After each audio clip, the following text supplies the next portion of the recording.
Parisians try to heal as France calls on other countries to join the military action against ISIS. I'm Kenneth Craig in Paris with the very latest coming up.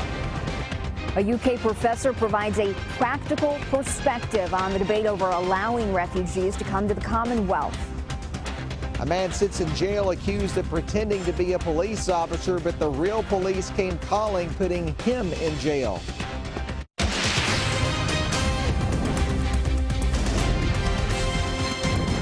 WKYT News starts now with breaking news. Good afternoon to you. We continue to track breaking news out of Lexington. There have been 2 shootings this afternoon, both on the city's north side. The latest one happened about an hour ago on Lima Drive. It is about 1.5 miles from the scene of a shooting that happened around 2 o'clock on LaSalle Road. We begin with WKYT's Hillary Thornton live at that scene with the breaking details. Hillary? Good evening, Sam and Amber. Police have been out here at this scene on LaSalle Road for about 2 hours now. You can see behind me, I'll step out of the way, the mobile command center has now set up here. They showed up just within the past 30 minutes, and we have learned that one person was shot multiple times here at this scene. Now, neighbors here on LaSalle say sometime before 2:30 they heard multiple gunshots fill the street and someone yelling, quote, "Help, I am hit." Several detectives are out here looking around areas marked by at least a dozen orange cones. They also have been looking at and documenting the outside of several homes. One woman here tells us a bullet came through her wall, and she is thankful she was not home at the time. While all of this was going on, police were then called to another scene about 1 mile from here at Mr. Money on New Circle Road. People there tell us they saw a black car pull up with someone then getting out and firing shots before taking off. Now, police have confirmed a second shooting victim is at UK hospital, but they're not sure where he was shot, and they also are not saying at this point what of all of this is connected. For now, live in Lexington, Hillary Thornton, WKYT.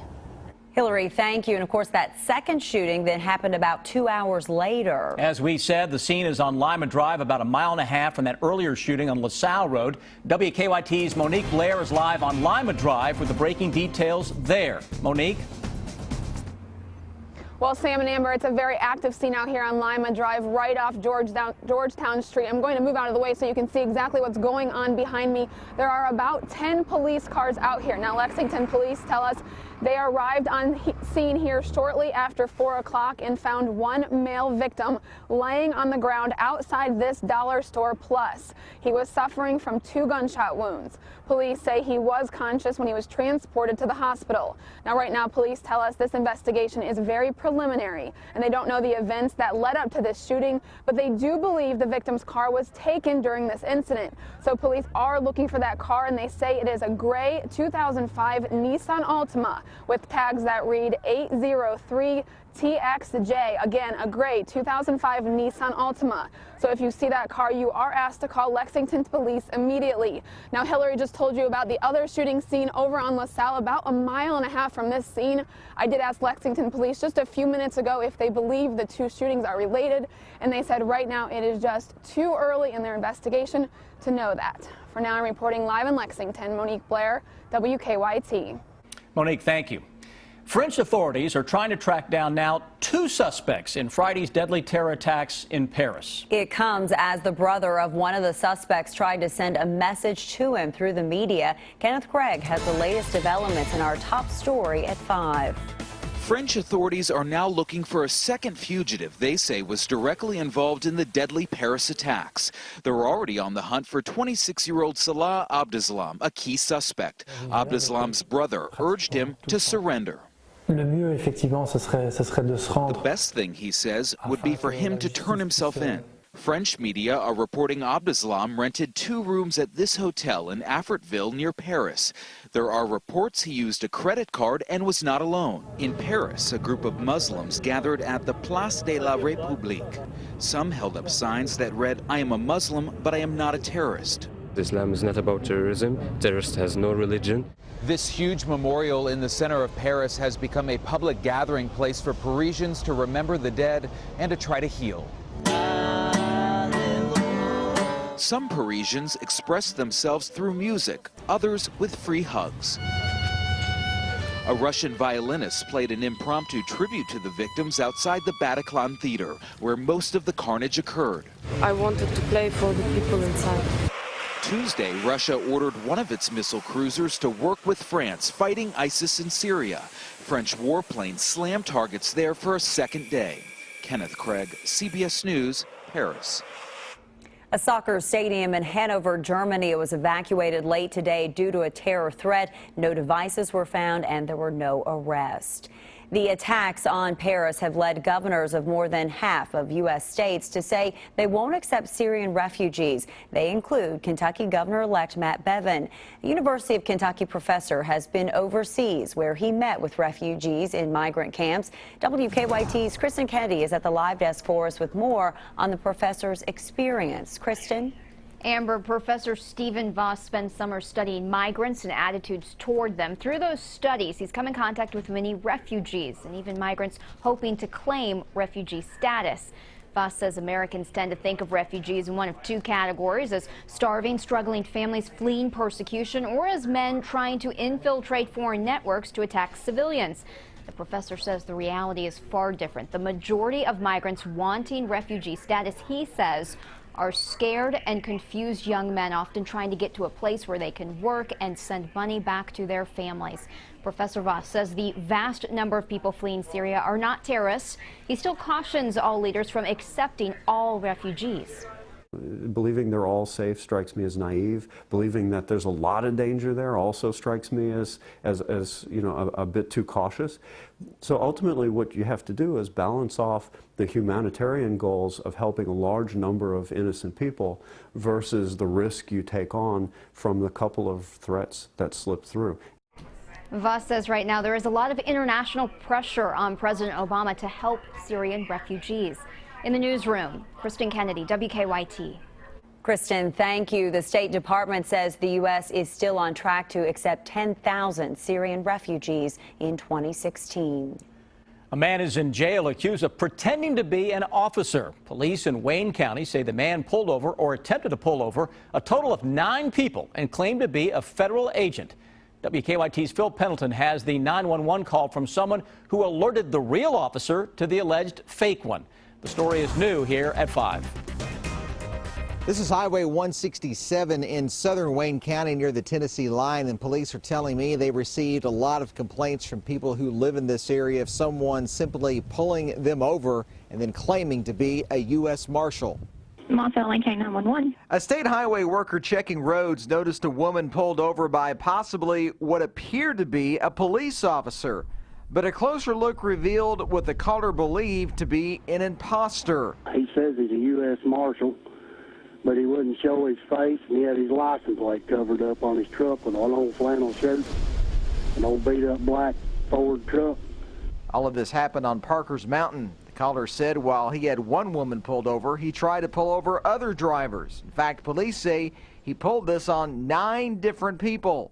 Okay, he said he's a U.S. Marshal. Yeah, he had a badge around his neck, but he didn't look legit to us at all. Police say the badge did in fact have the words Deputy United States Marshal engraved on it. And he's what kind of vehicle is he driving? A black Ford truck with a little bitty light bar underneath his rear view mirror. Police say they finally identified him as James Jones and went to his house November 14th in McCreary County.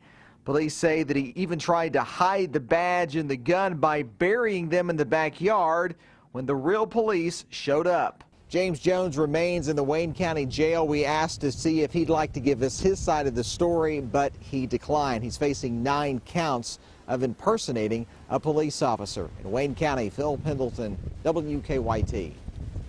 And according to court records, Jones confessed to pulling people over but does not say why he did it.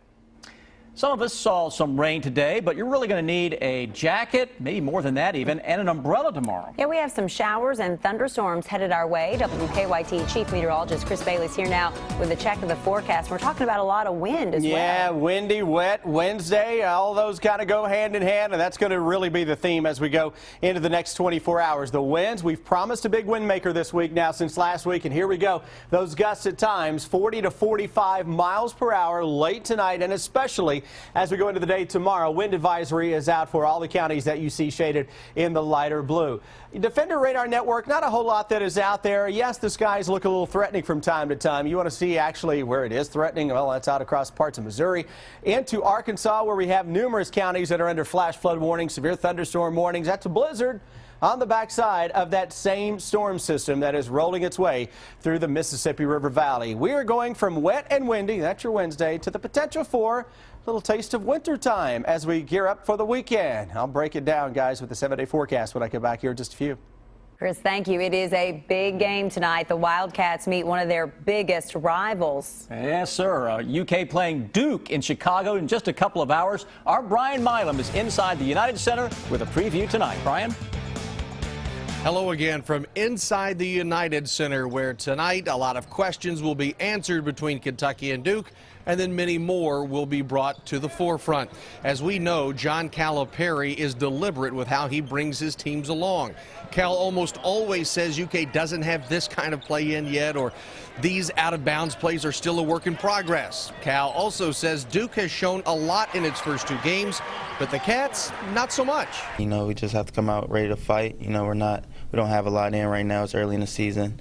We're not, sure how we're going to play completely, and we're just going to have to come out there and play hard, go from there. Still relatively early. I mean, it's just the big names playing right now, so that's the thing. We're a marquee program, they're a marquee program, but like I said, it's early in both of our seasons right now, so we're far from the finished product. He's trying stuff. He's not just saying we're playing like we did the year before. He's not. They're doing a couple of the same actions, but the idea of what they're doing, totally different. Well, last year for the Wildcats and the Blue Devils, a much more post presence for both teams. This year, a guard-oriented squad. We'll see how it plays out tonight at 7:30 from here at the United Center. Reporting from Chicago, I'm Brian Milam, WKYT. Okay, the UK-Duke game tipping off at 7:30 tonight, and you can watch it on ESPN. Up with the latest news on WKYT.com. Join the conversation on Twitter and become a part of the WKYT Facebook family. Here's a look at the most discussed stories on our website right now. People talking about some governors refusing to accept Syrian refugees.